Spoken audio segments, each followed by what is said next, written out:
Keep your volume low for this one. Not because something will hear you, but because the people who live by rules don't like being reminded how easy it is to break them. This is Whisper Loop. If the story makes you uneasy, hit like, subscribe, and leave a comment. Tell me the rule you've never dared to test. Now listen. I first met the sea goddess on a base where the sea didn't feel like comfort. It was a training post on an island, a strip of concrete and metal pinned between salt wind and thick jungle. The ocean was always in your ears, like a whisper you couldn't shut off. At night the waves sounded like marching boots in the dark. They called the compound Camp Kestrel, which was funny, because nothing flew there without permission. The barracks were long and low, painted a tired gray that turned greenish under fluorescent light. The air smelled of detergent, sweat, and the faint metallic tang of stored rifles. Posters on the walls warned us about dehydration and discipline and the dangers of unauthorized rituals. That last one wasn't a joke. It was printed in serious block letters, as if someone had been forced to add it after an incident that didn't make the news. I would have ignored it, except the poster had a smaller line at the bottom. If you must pray, do it facing the sea. That was the first time I noticed the shrine. It sat behind the dining hall, tucked between a water tank and a row of stacked pallets. Most recruits walked past without looking, because recruits learn quickly what's safe to notice and what's safer to pretend you didn't see. The shrine was simple: a small roofed box, a stone basin, a chipped porcelain cup for offerings. Someone kept it clean. Someone always refreshed the incense. Even in the hottest noon, the shrine area felt cooler. Not cold, just less hurried. The older sergeants never used the goddess's name out loud. They called her auntie, or her, like she might be standing behind you with folded arms. During my first week, I watched a corporal stop at the shrine, straighten his posture, and bow. He didn't ask for anything, he just bowed. Then, without looking back, he walked away like he'd paid a debt. I should have copied him. Instead, I got assigned to a bunk near the far end of the barracks, the part where the lights always buzzed slightly louder, and the air conditioner never seemed to work right. That's where I met Ren. Ren was the kind of recruit who survived boredom by inventing trouble. He had a grin that made authority itch. On his second day, he convinced half the room that the vending machine could be bribed with coins pressed warm in your palm. His roommate Joe was the opposite: quiet, careful, always watching before he spoke.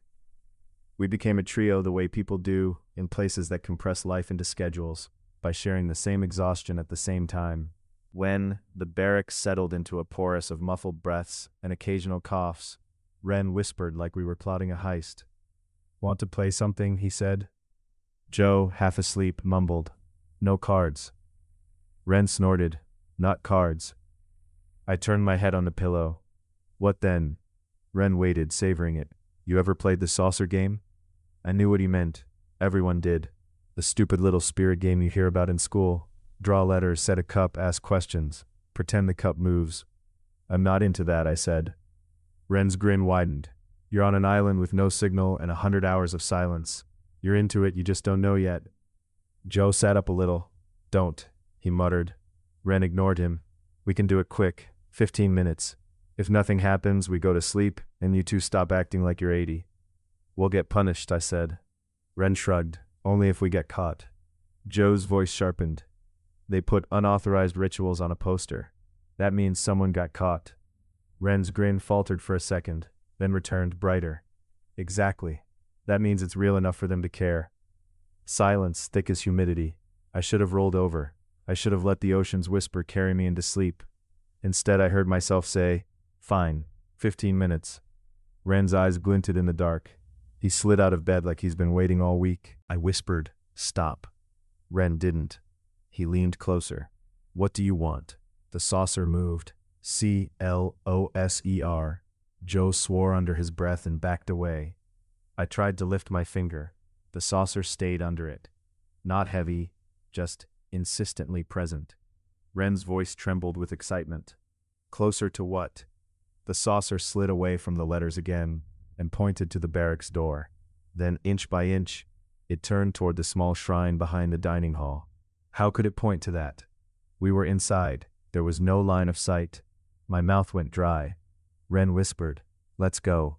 Joe grabbed his arm. "No. That's the whole point of rules. You stop when something tells you to." Ren jerked free. It's a game, I snapped. Ren, he looked at me irritated, then glanced at the paper. The saucer had slid to no. Ren's irritation drained. Okay, he whispered. Okay, we'll stop. He cleared his throat and said what he remembered from schoolyard stories. Thank you, he whispered. Goodbye. The saucer didn't move. Joe's voice tightened. Say it properly. Ren swallowed. Goodbye. The saucer slid slowly to yes. Relief loosened my shoulders. Then the saucer moved again. Not to letters. To the salt line.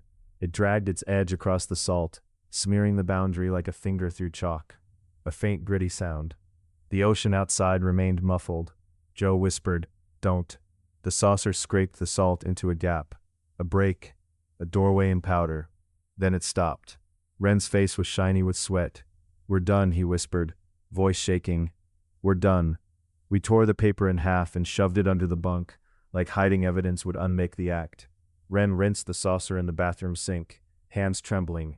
Joe stood at the door, listening to the corridor. When the lights fully dimmed, we lay back down. None of us slept.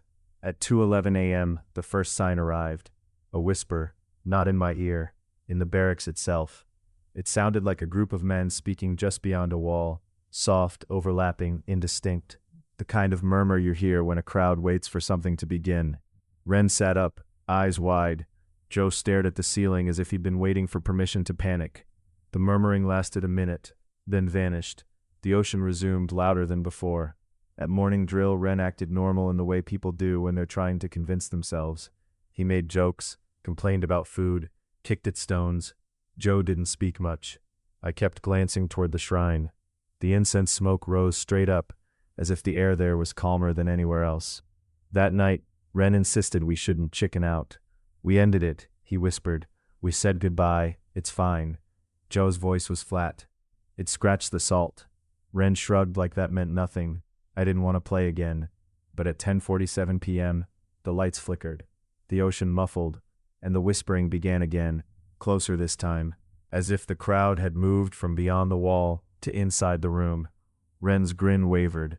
It's just pipes, he whispered. There aren't pipes, Joe said. The murmuring shifted, becoming organized, a rhythm, a pattern, like a chant remembered poorly. Then a single voice rose above the rest. Not a man, not a woman, a voice that sounded like wet paper being rubbed between fingers. It said very softly, closer. Ren swallowed. It's copying us. Joe whispered, it's learning. I slid out of my bunk and grabbed my canteen. My hands moved without permission. Salt, water, shrine. That's what my mind produced. 3 anchors in a storm. I crept to the barracks door. Joe caught my sleeve. Where are you going? To bow, I whispered. He stared. Now, I said. Ren hissed, don't be ridiculous. The chanting rose, like the barracks itself was filling with invisible breath. Closer, the wet paper voice repeated. I opened the door. The corridor beyond was dim, lit by a line of exit signs. The air smelled faintly of algae, though we were nowhere near the shore. I stepped out. Behind me, Ren whispered my name like a warning. I walked toward the dining hall. The night air was thick with humidity, and the base lights made the puddles glow like oil.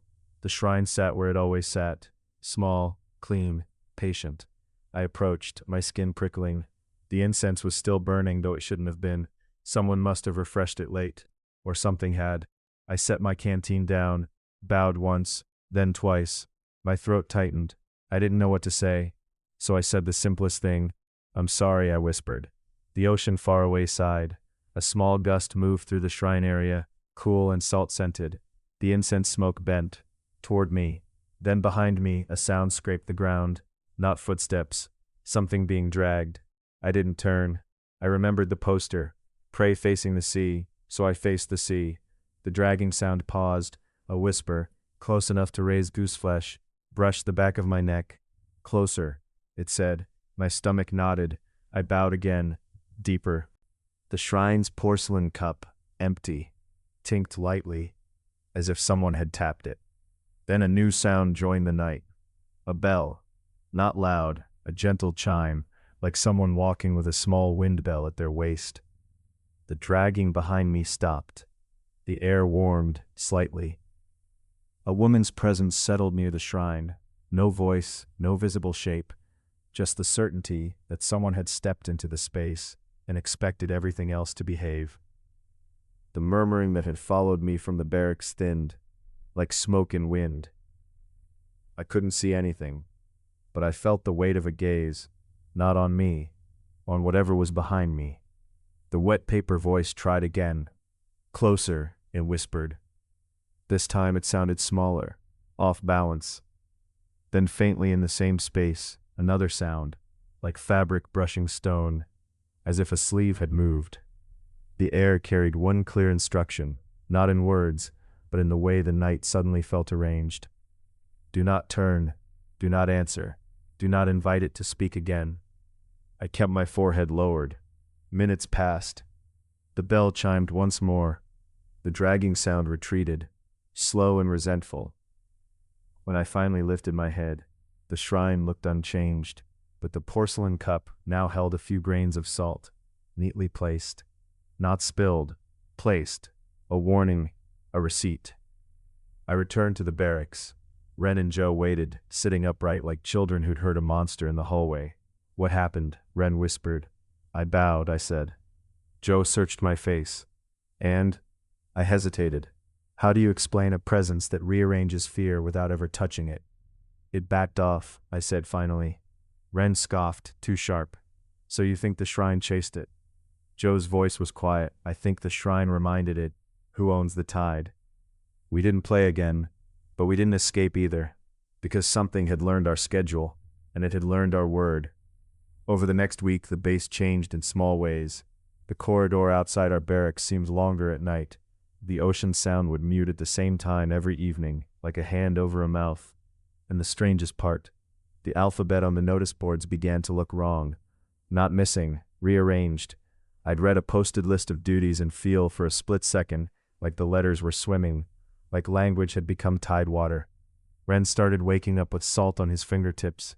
He swore he hadn't been near the mess hall packets. Joe stopped sleeping altogether. One night he whispered, "It stands at the end of the corridor." I sat up. "What stands?" He swallowed. "The thing we invited. It doesn't come closer now. It just waits, like it's waiting for us to break the rule again."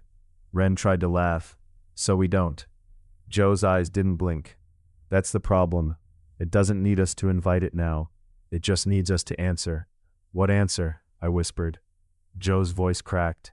"It wants us to turn when it says closer. It wants us to acknowledge it the way we acknowledged her." Ren muttered, "That's stupid." Joe stared at him. "You smeared the salt." Ren flinched. That night, the wet paper voice spoke from the corridor. Not inside the room, outside, as if it had learned distance. "Closer," it whispered. Ren's breath hitched. Joe covered his ears. I didn't move. I counted my breaths like I'd been trained. In, out, in, out. The whisper repeated. Each time the word sounded more like a command, and each time I felt the tide in my bones answer with a different command. Don't. At 3:03 a.m., the corridor light outside our room dimmed, as if someone had walked between the bulb and the wall. A shadow stretched under our door, longer than any human shadow should. Ren's fingers clawed at his blanket. Joe whispered a prayer I didn't recognize. The wet paper voice stopped. The silence that followed was worse, because silence means something is listening. Then faintly, from far down the corridor, a bell chimed. Once, the shadow under our door receded like water pulled back from shore. The ocean resumed. Ren burst into quiet tears he'd never admit to in daylight. Joe whispered, "She's keeping it back." I stared at the ceiling and realized something simple, something terrifying. If she had to keep it back, that meant it would return. On the last night before we rotated off the island, I went to the shrine alone. I didn't bring a canteen.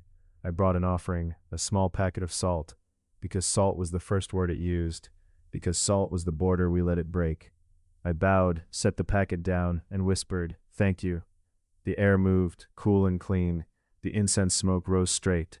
Then very softly, I heard it. Not the wet paper voice, a different sound, like a boat rope tightening, a subtle strain, as if something somewhere was being held at the end of a line. And in that strain, I understood. Protection is not a wall. It's a hand on a tether, a hand that can get tired. So I whispered the only promise I could keep. "We won't play again," I said. A bell chimed once. Somewhere behind the dining hall where the jungle began, a faint scrape sounded, resentful, distant, then nothing. We left the island the next morning. Ren became normal again within days, like fear can evaporate when you're far enough from the shoreline. Joe never talked about it, but he started bowing in small, absent ways whenever we passed roadside shrines. As for me, I still can't see an upside-down saucer without feeling my throat tighten.